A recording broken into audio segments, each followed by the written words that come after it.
ಅಲ್ಲಿ ಇಲ್ದಿರಾ ಅವ್ರು ನಿಮ್ಮನ್ನ ಟಚ್ ಮಾಡೋದಾಗಿರ್ಲಿ, ಒಂದು ಬ್ಯಾಡ್ ಆಗಿ ಬಿಹೇವ್ ಮಾಡೋದಾಗಿರ್ಲಿ, ಅದೆಲ್ಲ ಯಾವುದೇ ರೀತಿಯ ಇದನ್ನು ಅವರು ಮಾಡಬಾರ್ದು. ಫಿಸಿಕಲಿ ಆಗಿರ್ಬೋದು, ಮೆಂಟಲಿ ಆಗಿರ್ಬೋದು, ಇಲ್ಲ ಮೆಸೇಜ್ ಮುಖಾಂತರ.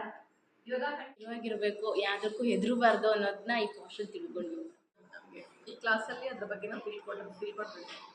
ಅದ್ರ ಬಗ್ಗೆ ನಾವು ತಿಳ್ಕೊಂಡಾಗ ಮ್ಯಾಮ್ ಅದು ಗೌಪ್ಯವಾಗಿರುತ್ತೆ ಅನ್ನೋದು ಕೂಡ ನಮ್ಗೆ ಗೊತ್ತಿರಲಿಲ್ಲ. ಈಗ ನಾವೆಲ್ಲಾದರೂ ಯಾರ ಹತ್ರ ಹೇಳಕ್ಕೆ ಹೋದರೆ ಸೊ ನಮ್ಮದೇ ರೆಸ್ಪೆಕ್ಟ್ ಹಾಳಾಗತ್ತೇನೋ ಅಂತ ಎಷ್ಟೋ ಹೆಣ್ಮಕ್ಳು ಇದನ್ನು ಹೇಳ್ಕೊಳೋಕ್ಕೆ ಹಿಂದೆ ಉಳಿತಿದ್ರು.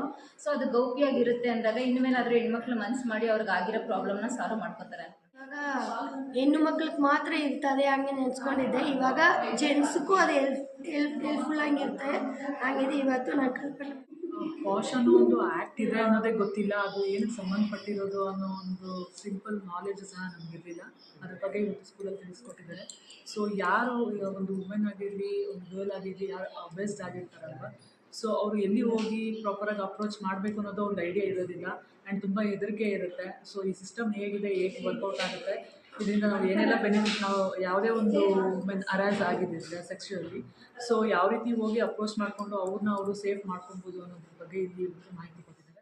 कि हम अकेले बाहर निकल कर कोई भी काम कर सकते हैं बिना डर. ಪಾಶ್ ಬಗ್ಗೆ ಇವತ್ತು ಎಕ್ಸ್ಪ್ಲೈನ್ ಮಾಡಿದ್ದು ನಮಗೆಲ್ಲ ತುಂಬಾ ಒಂದು ಇಂಪಾರ್ಟೆಂಟ್ ಆಗಿತ್ತು. ಯಾಕಂದರೆ ನಮ್ಗೆ ಅಷ್ಟು ಗೊತ್ತಿರಲಿಲ್ಲ, ಅರ್ಧಕ್ಕರ್ಧ ಅಷ್ಟೇ ಗೊತ್ತಾಗಿದ್ದು. ಈಗ ಇದು ಎಲ್ಲರಿಗೂ ಹೇಳಿರೋದು ನಾವು ಹೆಂಗೆ ಇನ್ನೊಬ್ರಿಗೆ ಸಪೋರ್ಟ್ ಮಾಡಬೇಕು, ಒಬ್ಬರು ಕಷ್ಟದಲ್ಲಿ ಅಂದರೆ ಒಬ್ರಿಗೆ ಈ ಥರ ಒಂದು ಏನು ಹೇಳೋದು ಅನ್ನೋವಾಗ ನಾವು ಅವ್ರಿಗೆ ಸಪೋರ್ಟ್ ಮಾಡಬೇಕು ಅನ್ನೋದು ನಮಗೂ ಬಂದಿದೆ. ಇದು ಈ ಕ್ಲಾಸ್ ತೆಗೆದಿರೋದಕ್ಕೆ ಅಂದರೆ ನಮಗೆ ಇದ್ರ ಬಗ್ಗೆ ಇಷ್ಟು ಹೆಚ್ಚು ಮಾಹಿತಿ ಕೊಟ್ಟಿರೋದಕ್ಕೆ ನಮಗೆ ತುಂಬಾ ಯೂಸ್ ಆಗಿರುತ್ತೆ. ಇದು ಗೊತ್ತಿರಲಿಲ್ಲ, ಇವತ್ತು ಕ್ಲಾಸಲ್ಲಿಯೇ ತಿಳ್ಕೊಂಡ್ವಿ, ನಮಗೆ ತುಂಬ ಅನುಕೂಲ ಆಯಿತು.